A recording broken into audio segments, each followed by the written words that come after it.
me ask you something. You know these kind of Toy Story shorts that came out for a while? Like they had one around Halloween and then one that ran just as a little special on ABC and such? If they made those longer and said this was Toy Story 4, would you be happy? Would you be like, yeah, that feels right, that's how it's supposed to go? My guess is no. And that is the exact problem I have with Toy Story 4. It doesn't need to exist, it's not that funny, there's nothing really that creative or new about it. But it has a nice enough message with characters that you like, so everyone seemed to be okay with it. I don't get it. Not to say this movie is awful, it clearly isn't, but as you probably heard me say before, I hold these movies to a very high standard. It was a great trilogy. 3 I wasn't even 100% on board with, but I liked it enough and I thought it was a solid ending. I thought it wrapped things up pretty well. But nope, we have to have this ensemble movie where they're not really much of an ensemble anymore, and the characters that you really like are either reduced down to serve these one lame running jokes or cameos here and there, but look, Bo Peep is back, and she looks more like Elsa than Bo Peep. Okay, let me balance this out before a lot of people kill me.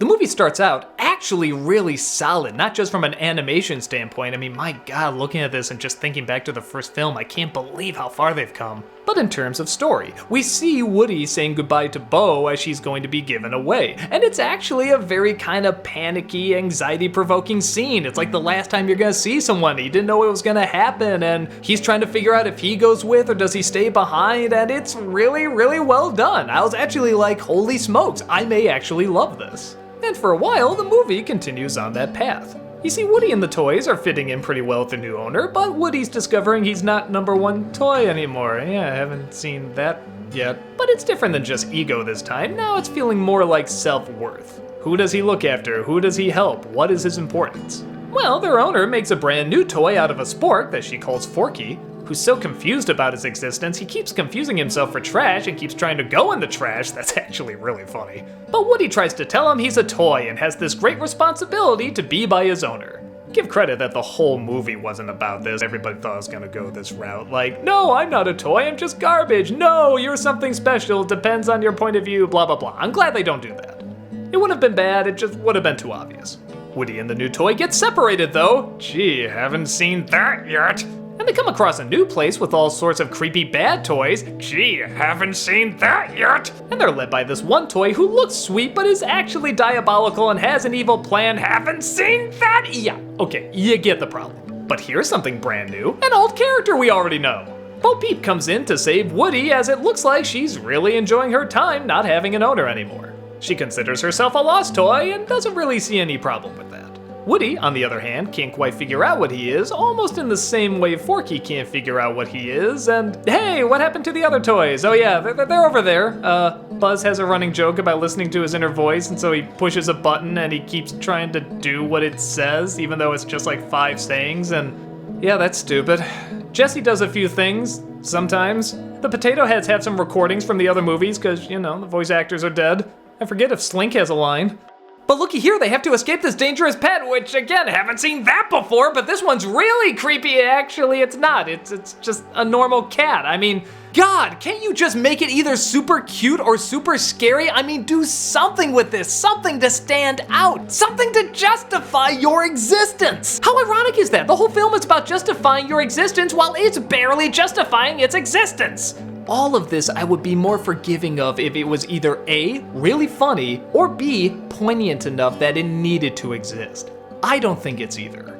Once in a while I'll get a little laugh, but for me, a lot of the jokes were just falling flat. Even when I saw it, I wasn't hearing that much laughter out of the theater. More kind of pity laugh, like, well, isn't it cute a cartoon character said that, but nothing like the other 3. And the message is good. I actually really like it doesn't just end on the status quo. There is actual evolving of the characters and a legit change by the end. But I feel like this movie should have been called Woody the Cowboy, because that's what it's about. And every time they have to shoehorn in these other toys like Buzz or Jessie or any of the others, it just feels weird and out of place.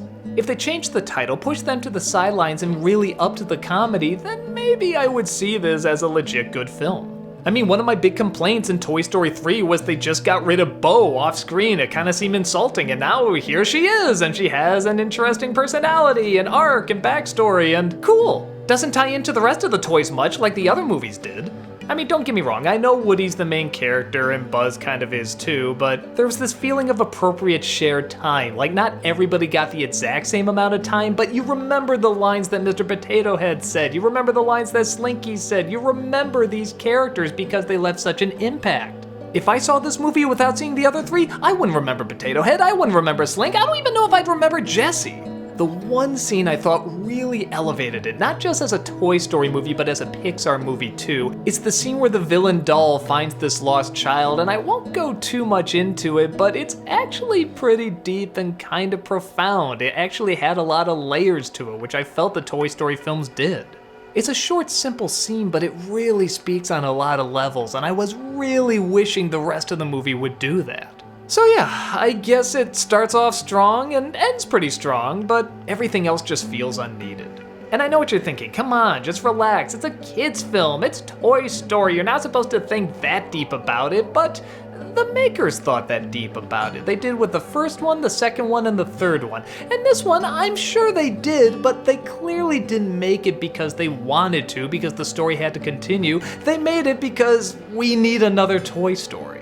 They disguise it well in many areas and do have some good messages and an occasional good laugh, but nothing ever felt like this needed to exist. Now with that said, some people don't mind. A lot of people see it saying, yeah, I didn't think it needed to exist, but it was nice enough, it got a few laughs, and that was pretty cool what it said at the end. And you know what? Awesome. If you got something out of this, I think that's fantastic. I'd rather people get something out of a film I don't like than hate it on the same level that I hate it. And I don't hate this, I just don't like it.